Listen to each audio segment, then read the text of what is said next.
Hello everyone. Welcome to this B1 English listening practice video. You can use this video to practice your listening and comprehension as I speak. Today I'm going to talk about tipping. This is a great topic to discuss with people from different countries, because each country has its own attitudes and customs when it comes to this subject. So, first of all, what is tipping? Tipping is when you give a little bit of extra money to a person who does some service for you. This money isn't included in the official cost of the service. It's money that you give on top of that. So, who do we give tips to, and how do we calculate the correct sum of money to give? Well, that depends 100% on where you live. I'm going to focus mainly on tipping in America since that's the country that I'm from. Tipping in America is often a stressful process for foreigners who are visiting the country. The reason for this is that the US has a tipping culture that's unparalleled anywhere else. No other country treats this subject the way that America does.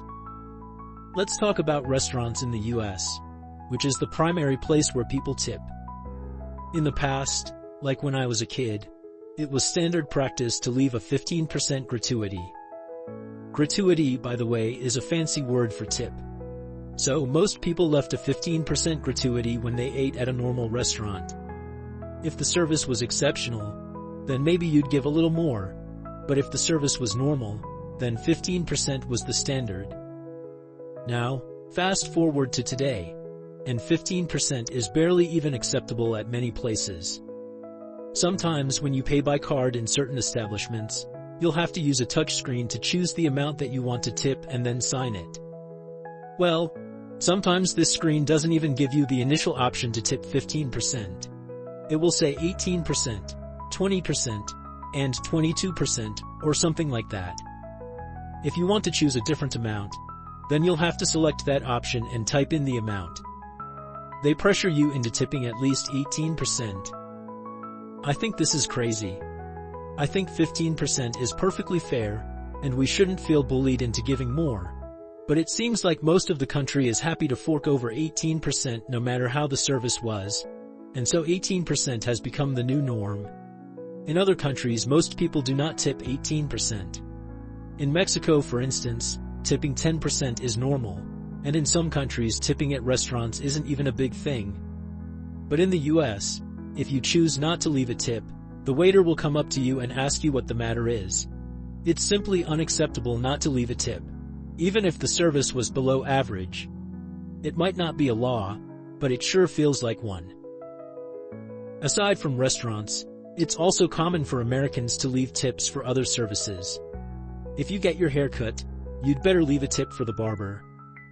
When I get my hair cut in Mexico, I always leave a tip. And the barber looks really grateful because that's not customary for most Mexicans. How about you? Do you tip your barber? Another person you need to tip is the bellhop or the hotel porter.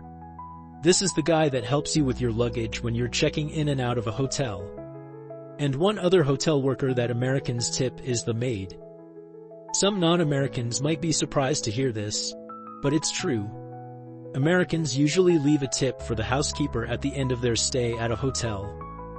We put the money on the corner of the table in our hotel room before we check out. As you can see, Americans tip like crazy. Some people really like this type of culture and think it's great that these workers receive big tips. Other people think that there are some inconsistencies when it comes to tipping in the US. Like, for example, if we tip waiters at restaurants, why shouldn't we tip the cashier at McDonald's? Regardless of how you feel about tipping, one thing's for sure: if you travel to the US, you're going to have to factor tips into your travel budget. Okay, now I'm going to ask you 3 questions about today's video to check your comprehension. 1. What's another word we can use for tip? 2.